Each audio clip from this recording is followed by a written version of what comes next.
क्या अच्छा, हम लोग नाइट्रोजन परिवार के तत्व पढ़ रहे थे रसायन विज्ञान में। एक बार फिर से सभी विद्यार्थियों का केसीसी कोचिंग क्लासेस में नाइट्रोजन परिवार के तत्व की इस नए टॉपिक में आप सभी विद्यार्थियों का हार्दिक स्वागत है। आइए हम लोग मन से पढ़ते हैं और आगे बढ़ते हैं। नाइट्रोजन परिवार के जितने भी टॉपिक हम लोग पढ़ चुके हैं, सभी टॉपिकों का एक बकायदा वीडियो चैनल पर आपको मिल जाएगा, पार्ट बाय पार्ट करके। जो भी विद्यार्थी बीच में प्रवेश करता है चैप्टर के, वो पहले वाले टॉपिक को जरूर जाके देख लेगा, क्योंकि हर एक टॉपिक अपने अगले वाले टॉपिक से क्या करेंगे, एक संबंध व्यक्त करते हैं। आज हमको नाइट्रोजन परिवार के तत्व पढ़ना है, हाईलाइट। क्या पढ़ना है? हाईलाइट। तो हमारे साथ हेडिंग डालेंगे हाईलाइट। नाइट्रोजन परिवार के तत्व हैं, चैप्टर का नाम है आपका नाइट्रोजन परिवार के तत्व। नाइट्रोजन परिवार के तत्व। हेडिंग इसमें क्या पढ़ना हम लोग को? हाईलाइट पढ़ना है। क्या पढ़ना है?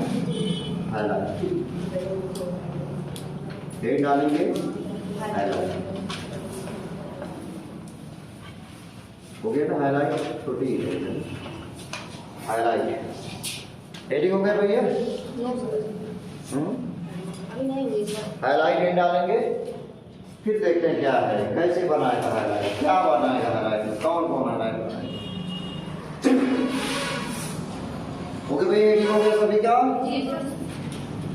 हेडिंग करते फिर समझते हैं।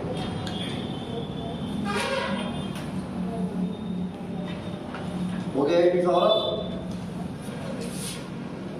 ओके भैया। अच्छा, नाइट्रोजन परिवार के तत्व हम लोग पढ़ रहे हैं। एक बार फिर से हम लोग नाइट्रोजन परिवार के सभी तत्वों को लिखेंगे, ठीक है ना? चलिए एक बार देखते हैं कौन कौन सा तत्व है। नाइट्रोजन, और क्या हुआ उसके बाद? फास्फोरस, कार्बन नाइट्रोजन हो गया ना। दूसरा क्या है? फास्फोरस। और तीसरा क्या है? आर्सेनिक है, हो गया ना। नाइट्रोजन, फास्फोरस, आर्सेनिक, एंटीमनी, और क्या है? बिस्मथ। नाइट्रोजन का परमाणु क्रमांक क्या है? 7। फास्फोरस कितना होगा? 15। आर्सेनिक के क्या होगा? 33। और एंटीमनी क्या होगा? 51। और बिस्मथ के क्या होगा? अच्छा, नाइट्रोजन परिवार के तत्वों के हम लोग बाह्य ठोस का इलेक्ट्रॉनिक विन्यास पढ़े हैं। यह इलेक्ट्रॉनिक विन्यास पर हम लोगों ने संक्षिप्त टिप्पणी कर चुके हैं, हम लोग पढ़ चुके हैं। बहुत समझ गया ना? हम लोग पहले से बात किए थे कि जब भी हम लोग वर्गों का अध्ययन करेंगे, अब इलेक्ट्रॉनिक विन्यास पे पूरा का पूरा इलेक्ट्रॉनिक विन्यास नहीं चाहिए। सब गुण निर्भर करेगा बाह्य कोश के इलेक्ट्रॉनों पर। किस पर निर्भर करेगा? बाह्य कोश के इलेक्ट्रॉनों पर। बात समझ गया ना? अभी तक जितना भी हम लोगों ने गुण पढ़ा है, कहीं न कहीं आप देखे होंगे उसका रिलेशन इलेक्ट्रॉनिक विन्यास से था। सही है ना? ऐसा रीजन क्या था? ऐसा इसलिए था क्योंकि जब भी आवर्त सारणी बनाया जा रहा था, भैया आवर्त सारणी जब भी बनाया जा रहा था, किस आधार पर बनाया गया था आवर्त सारणी? किस आधार पर आवर्त सारणी बनाया गया? इलेक्ट्रॉनिक विन्यास। और दूसरा आधार था परमाणु क्रमांक। जब आप आवर्त में जाएंगे तो देखेंगे परमाणु क्रमांक के बढ़ते क्रम में रखा गया है। किसी वर्ग में जब देखते थे तो इलेक्ट्रॉनिक विन्यास की समानता के आधार पर रखा गया है तत्व। इलेक्ट्रॉनिक विन्यास में कौन सा इलेक्ट्रॉनिक विन्यास? बाह्य कोश के इलेक्ट्रॉनिक विन्यास की समानता पर रखा गया। समझ गया ना? उसी बाह्य कोश के इलेक्ट्रॉनिक विन्यास की समानता के आधार पर उसके रासायनिक गुण क्या करेंगे, एक दूसरे से मैच करेंगे, रिजेम्बल करेंगे। बात समझ गया ना? अब थोड़ा बहुत कहाँ, हर एक प्रॉपर्टी में जहां भी उतार चढ़ाव है उसके कुछ रीजन है। हम लोग असमानताओं को ढूंढ रहे हैं लगातार। जब भी नाइट्रोजन परिवार के तत्व स्टार्ट हुआ, जहां से अब तक हम लोग सभी गुणों में क्या कर रहे हैं, चाहे जो भी गुण है, जितनी भी हम लोग पढ़े होंगे, चाहे आनंद ऊर्जा हुआ, चाहे संयोजकता हुआ, समझ गया, चाहे आंशिक अवस्था हो गया, गलनांक या क्वथनांक की बात कर ले, हर जगह कुछ असमानताएं हैं, उन्हीं असमानताओं का अध्ययन कर रहे हैं। बात समझ में आ गया ना? समानता तो आसानी से हो जाएगी। अब समझते हैं नाइट्रोजन परिवार के तत्वों में इनके बाह्य कोश के इलेक्ट्रॉनिक विन्यास क्या है भैया? N(S2) और N क्या है? 3 है। जहाँ N तत्व के बाह्य कोश की मुख्य क्वांटम संख्या है, नाइट्रोजन परिवार के तत्वों के लिए N का मान कितना था? 2, 3, 4, 5 और क्या था? 6। ये नाइट्रोजन के लिए था, ये फास्फोरस के लिए था, ये आर्सेनिक के लिए था, ये किसके लिए था? एंटीमनी के लिए था, ये किसके लिए था? बिस्मथ के लिए था। बात समझ में भैया इतना? अर्थात जब यहाँ 2 लेंगे हम लोग तो नाइट्रोजन के बाह्य कोश के इलेक्ट्रॉनिक विन्यास क्या आएगा? 2s2 और 2p3 होगा। फास्फोरस के बाह्य कोश के इलेक्ट्रॉनिक विन्यास क्या होगा? 3s2 और 3p3 होगा। आर्सेनिक के बाह्य कोश के इलेक्ट्रॉनिक विन्यास 4s2 और 4p क्या होगा? 3 होगा। इसका क्या होगा? 5s2 और 5p3 होगा। 5p क्या होगा? 3 होगा। यहाँ क्या है? 6s2 6p3। बात समझ आ गया ना? हाइलाइट पढ़ना है। क्या पढ़ना है? हाइलाइट पढ़ना है। बात समझ आ गया ना? हाइलाइट क्या है? हाइलाइट क्या है? पहले इसको जाने हम लोग समझ में आ रहा है ना? समझिएगा, जब कोई तत्व जैसे वहाँ हाइड्रोजन से संयोग करके कोई कंपाउंड दे रहा था तो हाइड्राइड होता था, ऑक्सीजन से कॉम्बिनेशन करके कोई अगर कंपाउंड देगा तो ऑक्साइड बोलते थे। बात समझ आ गया ना? आज हमारे पास हाइलाइट क्या है? हाइलाइट यानी हाइड्रोजन का डेरिवेटिव होगा। किसका होगा? हाइड्रोजन का उत्पाद होगा। हाइड्रोजन वर्ग 17 हम लोग जब देखेंगे आवासारी में, कौन सा? वर्ग 17। इसमें है फ्लोरीन, क्लोरीन, ब्रोमीन, आयोडीन, एक एसिटीन, एटीवी तो है ना? आप समझिएगा, इन्हीं तत्वों को हाइड्रोजन परिवार का क्या बोलते हैं? तत्व बोलते हैं। हाइड्रोजन परिवार का क्या बोलते हैं? तत्व बोलते हैं। हाइड्रोजन बात समझ गया ना? FCl हो गया ना? एसिटीन भी है लेकिन ये रेडियो एक्टिव होगा ना, आउट ऑफ 80 के बाहर जाएगा इसका परमाणु क्रमांक। तो अब हमारे पास क्या है? फ्लोरीन, क्लोरीन, ब्रोमीन और क्या? आयोडीन। ये क्या है? रेडियो एक्टिव है। ये क्या है भैया? रेडियो एक्टिव है। समझ गया ना? अब रेडियो एक्टिव एलिमेंट का हम लोग क्या करते हैं? ज्यादा अध्ययन नहीं कर पाते हैं। रासायनिक गुण में इससे कोई ज्यादा हम लोग नहीं हो पाता है। बात समझ गया ना? अब क्योंकि रेडियो एक्टिव तत्व वही तत्व होते, कक्षा 9 में आप पढ़ रहे होंगे, रेडियो एक्टिव तत्व वही तत्व होते जो स्वतः ही कुछ तीव्र वेदी किरणों का क्या करते रहते हैं? उत्सर्जन करते रहते हैं। अब तीव्र वेदी किरणें कणों के रूप में होती हैं, अल्फा, बीटा और गामा कणों का लगातार क्या करते हैं? उत्सर्जन करते रहते हैं, जिससे इनका द्रव्यमान क्या होता है? धीरे धीरे क्षय होता है। बात समझ गया ना? इसीलिए ज्यादा से ज्यादा इनके बारे में अध्ययन करना मुश्किल हो जाता है। बात समझ गया ना? अब क्या करेगा?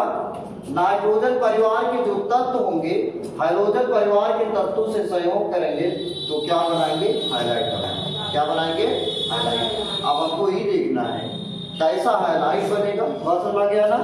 कौन से तत्व हाइलाइट नहीं बनाएंगे? बात समझ गया ना? किन तत्वों का हाइलाइट अस्थायी होगा, किन तत्वों का अस्थायी होगा, किस तत्व के हाइलाइट लुईस अम्ल की भांति व्यवहार करेंगे। समझ रहा है ना? किस तत्व के हाइलाइट लुईस क्षार की भांति व्यवहार करेंगे, ये जानकारी होती है। बात समझ गया ना?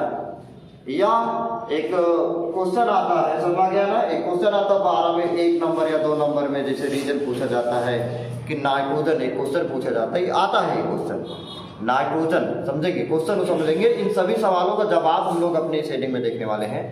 नाइट्रोजन ट्राइक्लोराइड बनाता है, नाइट्रोजन ट्राइक्लोराइड बनाता है NCl3। समझ गया? नाइट्रोजन ट्राइक्लोराइड बनाता है NCl3, जबकि फास्फोरस ट्राई तथा पेंटा दोनों क्लोराइड बनाता है। क्यों दोनों क्लोराइड बनाता है? क्यों? समझ गया ना? ये जवाब बहुत सरल है।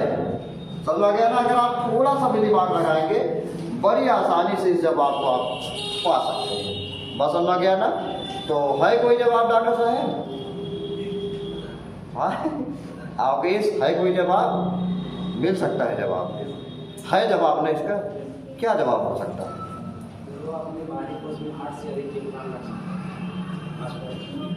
फास्फोरस क्या करेगा बाहरी कोश में? 8 से अधिक इलेक्ट्रॉन रख सकता है। 8 तब तो अष्टक 8 से अधिक इलेक्ट्रॉन कैसे रखेगा भाई?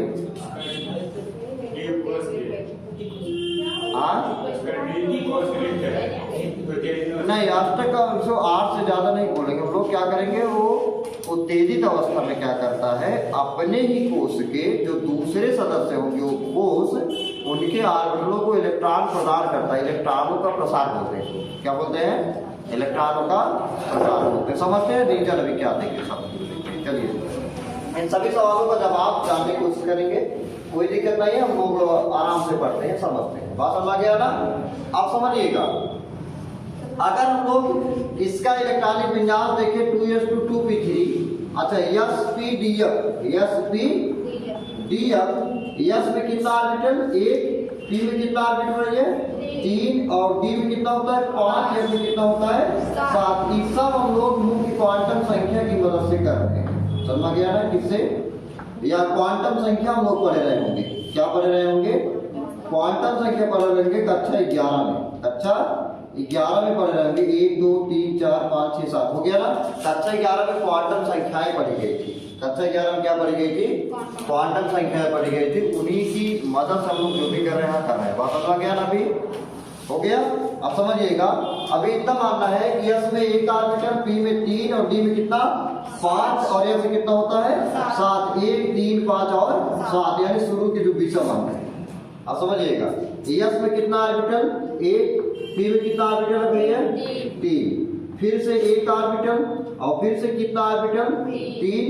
फिर से 1 ऑर्बिटल और फिर से क्या है? कितना ऑर्बिटल? 3। 1 ऑर्बिटल और कितना ऑर्बिटल है? 3 ऑर्बिटल। हो गया ना? इस प्रकार से है कि नहीं है? अब समझिएगा, जब भी कोश के ऑर्बिटलों में इलेक्ट्रॉन का भराव होता है, बस समझ गए? इलेक्ट्रॉन का क्या होता है? भराव होता है। हम लोग कल ही इस बात पर थोड़ा सा चर्चा किए थे। हुंड ने एक नियम दिया था। हुंड ने क्या किया था? एक नियम दिया था। उन्हीं के नियम को क्या कहते हैं? अधिकतम बहुलता का नियम कहते थे। बस समझ गया ना? एक बार फिर समझ लेते हैं, सुन लेते हैं। उनका कहना था कि जहां तक संभव हो सके किसी उपकोश के ऑर्बिटल में अयुग्मित इलेक्ट्रॉनों की संख्या अधिकतम होती है। अयुग्मित इलेक्ट्रॉनों की संख्या अधिकतम होती है। फिर से अगर हम उदाहरण लेंगे कल वाला, जैसे मान लीजिए, बात समझ गया ना? एक ऑर्बिटल है, एक ऑर्बिटल है, एक व्यक्ति है। एक क्या है? व्यक्ति है। सभी लोगों का कंडीशन है कि एक व्यक्ति 2 पूरी खाता है।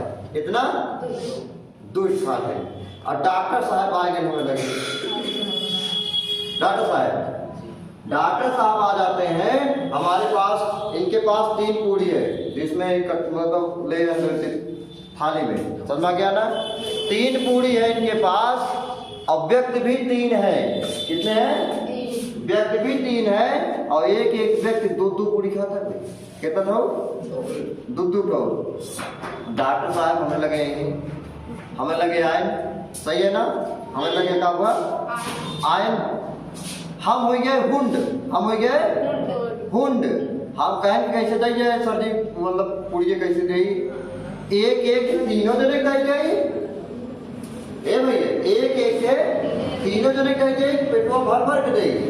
मतलब पहले वाला दूध खाए ना, एक ठेलका दूध नहीं दे, एक बच्चे एक ठेलका नहीं दे भाग जाए। सही है ना? ऐसा नहीं, हम इनसे कहें कि जा ऐसे पूरी बाटा कि जोड़वा ना पावे, जोड़ा पूरी ना पावे।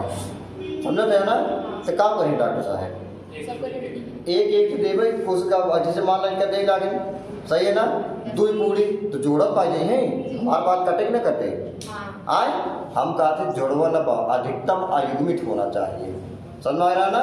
सबको क्या करेंगे? एक को दे देंगे। तो ये ऑर्बिटलों में इलेक्ट्रॉन के भराव का जो है नियम है। अब समझेंगे। अब यस में क्या होगा? 2 और पी में क्या होगा? 1 और 1। इसमें भी 2 होगा, 1 और 1। फिर इस प्रकार से 2 होगा, 1 और 1। 2 होगा, 1 और 1। हो गया भैया? इस प्रकार से हो गया ना? इस सामान्य स्थिति में अगर आप देखना चाहेंगे बात समझ गया ना। हम लोग इन सामान्य स्थितियों में देखना चाहें तो अगर क्लोरीन हम लोग देना चाहे तो इस प्रकार से एक क्लोरीन और एक क्लोरीन हो गया ना बात। इस प्रकार से फास्फोरस भी क्या करेगा, एक क्लोरीन और एक क्लोरीन हो गया ना भैया। इसी आयुग्मित इलेक्ट्रॉन के जगह पर ही युग्म बनाने के लिए कोई भी तत्व दूसरे तत्वों के साथ सहयोग करता है। बात समझ गया ना। कोई भी तत्व दूसरे तत्वों के साथ सहयोग करता है क्योंकि उसका घर खाली होता है एक युग्म बनाने के चक्कर में। बात समझ गया ना, बात इतना समझ गया ना।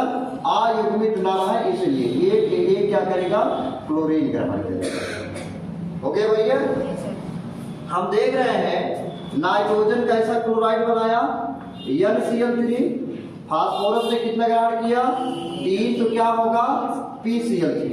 फास्फोरस कितना हुआ 3, तो क्या बनाएगा PCl3। बात समझ गया इतना। ओके भैया, अब समझिएगा आप भाव का जब भी आप नियम पढ़े होंगे, समझ गया ना, या आप भाव का आप छोड़ देंगे, आप भाव को आप भाव के नियम से उठाते हैं हम लोग। आप भाव के नियम कक्षा 9 में या 10 में पढ़ रहे होंगे। क्या 2D था,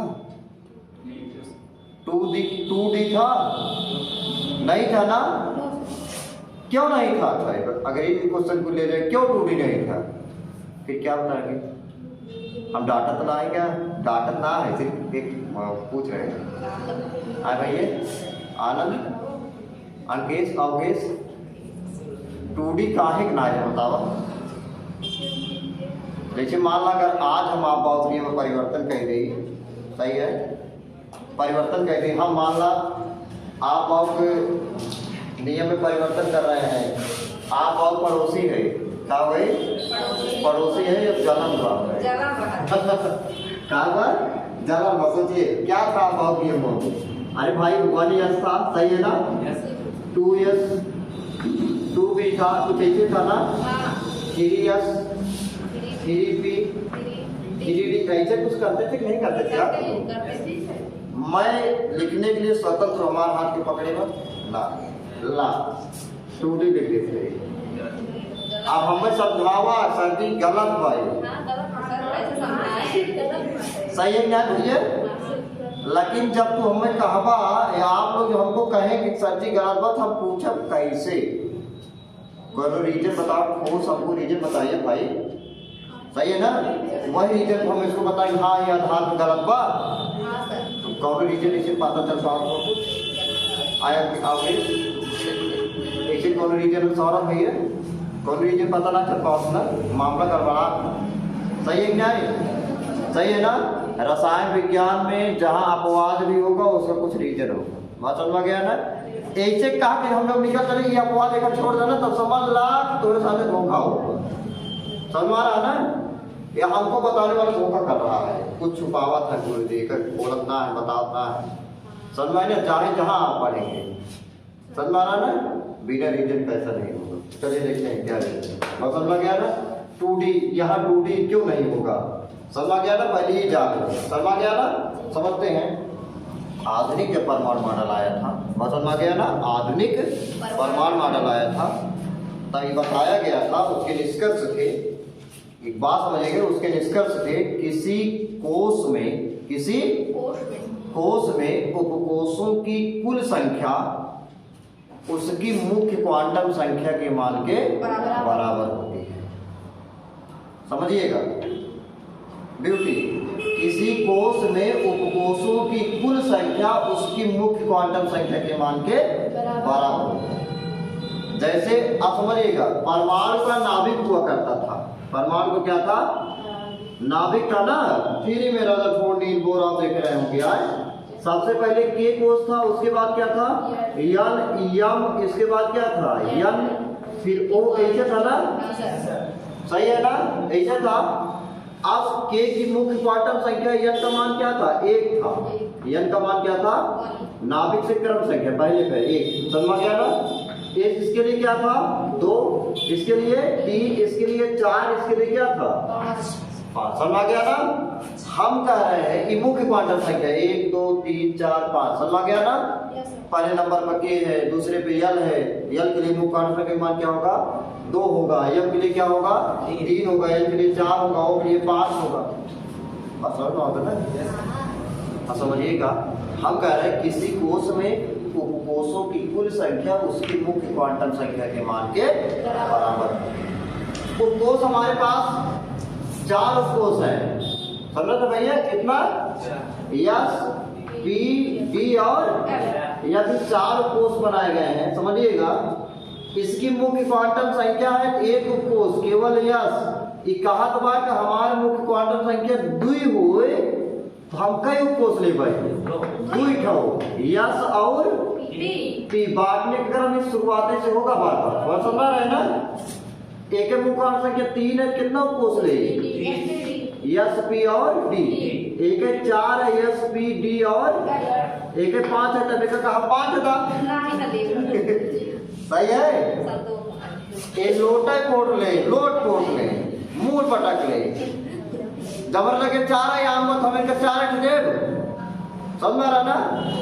हाँ, अभी भविष्यवाणी कर दिया जा सकता है कि अगर 5वां बनता है तो 5वां इसके हक में जाएगा। बात समझ में आ रहा है ना? तो इसको कितना देंगे? 4 इसको भी देंगे, एस, पी, डी और बात समझ गया ना? इसी से आप नियमों का जन्म हुआ तो भैया बात समझ रहा है ना? वही चीज लिख के हम इसे कर लेंगे जैसे बनाते आप बात समझ गया ना? इस कारण से नाइट्रोजन का जो हमारा यल का है, किसका है? यल का है, देख रहे हैं ना? यही एक एक लिख देंगे, 2 लिखेंगे, आज धीरे लिखेंगे ना, समानता हो जाएगी भाई। इस चीज को हमने पहले वीडियो में शायद चर्चा किया है, हाँ चर्चा किया था ना, चर्चा किया गया था, लेकिन इलेक्ट्रॉनिक विन्यास का जो एक बेहतर वीडियो बनाया गया था उसको अपलोड नहीं हुआ है।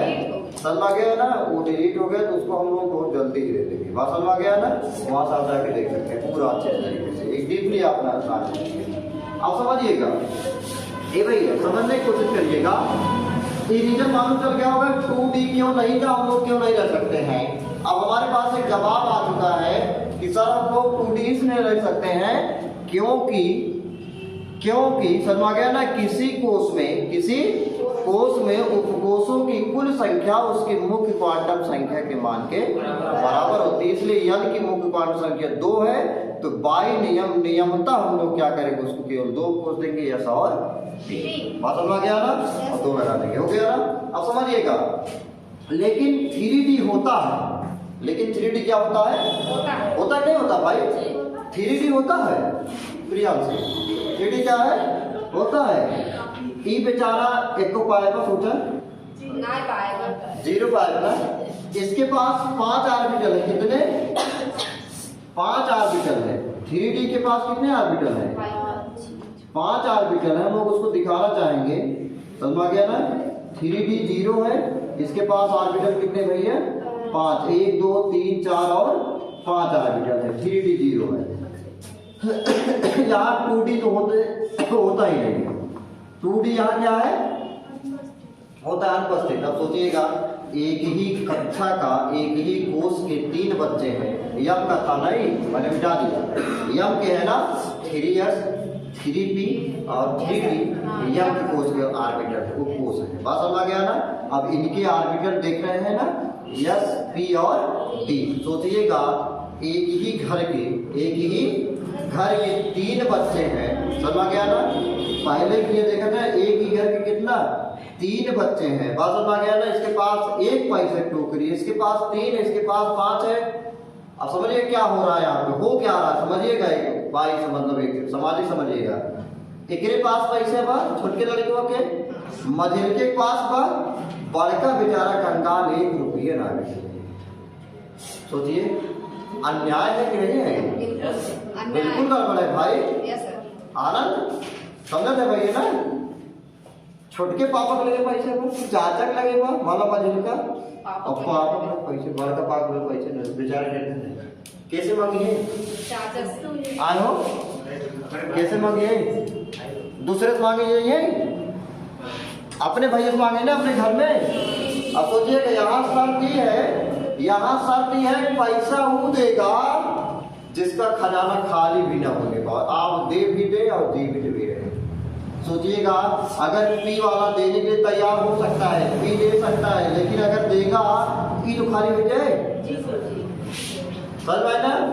इसको देना नहीं करो, इसको कंगाल होना बोलते हैं। हैं। बात समझ में आ गया ना? ई दे सकता है, ई क्या कर सकता है? दे सकता है। एक इलेक्ट्रॉन जब दे देगा तो सोचिएगा यहाँ भी क्या हो गया, खाली खाली स्थान आगे नहीं आ गए। अब हाइड्रोजन इलेक्ट्रॉन कितने हो गए? 1 2 3 4 और 5। इस प्रकार से एक क्लोरीन यहाँ भी और एक क्लोरीन यहाँ भी। वो नहीं हुआ भैया? देख रहे हैं ना? ये भाई देखा हम लोगों ने स्पाइस संरचना देख लिया ना? यहाँ भी हो गया ना? समझिएगा, एक बात समझिएगा, ये भाई यहाँ पर करने तब लिखना है, अभी लिखाएंगे बाद में। समझिए कैसे होते हैं, समझिएगा। जो पहले वाली स्थिति थी, समझ आ गया ना, उसको ग्राउंड स्टेट बोला जाता है। क्या बोला जाता है? ग्राउंड स्टेट, जमीनी स्तर, समझ आ गया, निम्नतर अवस्था। जब इलेक्ट्रॉन देने की बात आएगी, उत्तेजित अवस्था, हलला पकड़ा, हलला पकड़ा, समझ आए ना? पैसे कर, उत्तेजित अवस्था है उसको। इसको एक्साइटेड स्टेट में क्या करेगा? यस वाला एक इलेक्ट्रॉन क्या करेगा? डी वाला करेगा, उत्तेजित अवस्था में। समझ आ गया ना? समझ रहे ना? उत्तेजित अवस्था में देगा, एक्साइटेड स्टेट में। अब बढ़ जाएगा।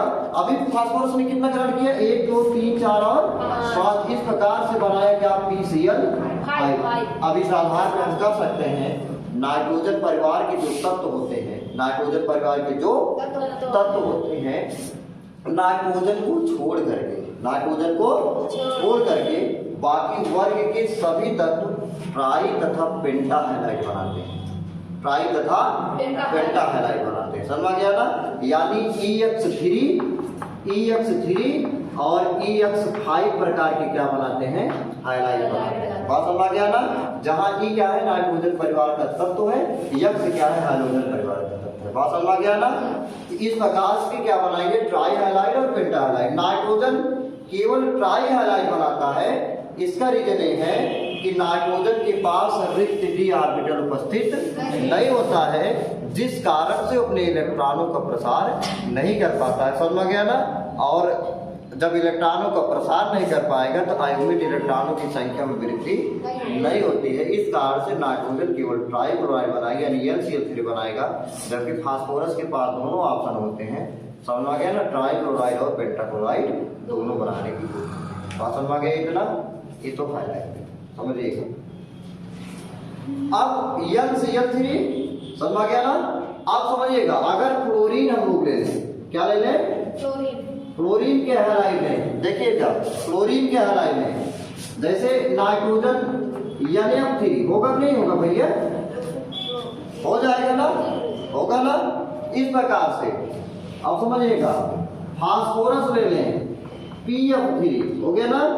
इस प्रकार के हैलाइड क्लोरीन के साथ क्लोरीन की विद्युत ऋणात्मकता का मान क्या होता है? सबसे ज्यादा होता है। जितने तत्व हैं इनकी विद्युत ऋणात्मकता सबसे ज्यादा होती। बात समझ गया ना? आप समझिएगा। नाइट्रोजन देखिएगा, नाइट्रोजन के पास आउटर मोस्ट शेल में कितने इलेक्ट्रॉन होते हैं? 5। 3 2 कितना? क्लोरीन के साथ क्या करेगा? एक इलेक्ट्रॉन के क्या करेगा? साझा करेगा और अपने अष्टक को क्या करेगा? कंप्लीट करेगा। सही है ना बात? सही है ना? इसके पास युग्म इलेक्ट्रॉन है कि नहीं है? है ना? युग्म इलेक्ट्रॉन है ना? अब समझिएगा, युग्म इलेक्ट्रॉन है। एक लुईस क्षार या लुईस अम्ल की जब भी बात आएगी, अभी हम लोग रसायन विज्ञान में उपसहसंयोजी यौगिक पढ़ेंगे, समझ गया ना?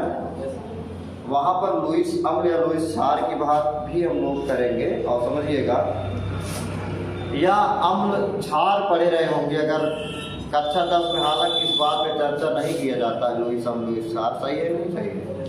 11 में था, लेकिन 11 हम विश्वास थोड़ा सा कम कर रहे हैं। बात समझ गया ना?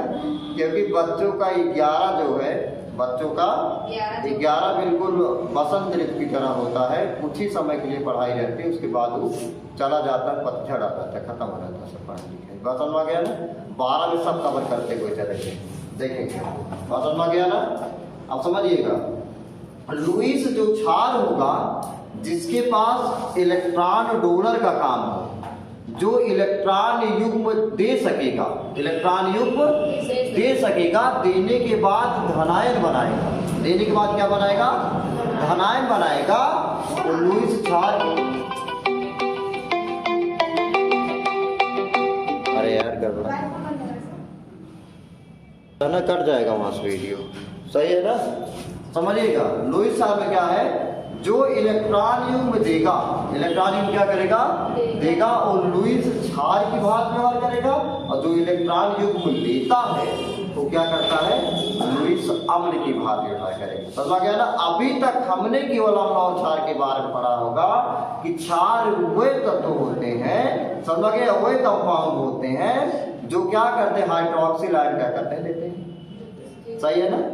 अम्ल क्या होता था, हाइड्रोजन आयन देता है। सही है ना। अब जहां हाइड्रोजन और हाइड्रोक्सिल नहीं होगा, समझ गया ना, उसकी हम लोग कल्पना करेंगे या व्याख्या करेंगे लुईस की तरह। समझ गया ना, लुईस अम्ल और लुईस क्षार की तरह। बात समझ गया ना। एनएफ थ्री में आपको कौन सा हाइड्रोजन दिख रहा है, बताइए भाई। एनएफ थ्री में आपको कौन सा हाइड्रोक्सिल दिख रहा है, सही है ना। लेकिन हमको इसका आंतरिक प्रॉपर्टी पढ़ना है कि क्षार की तरह काम करेगा कि नहीं करेगा। बात समझ आ गया ना।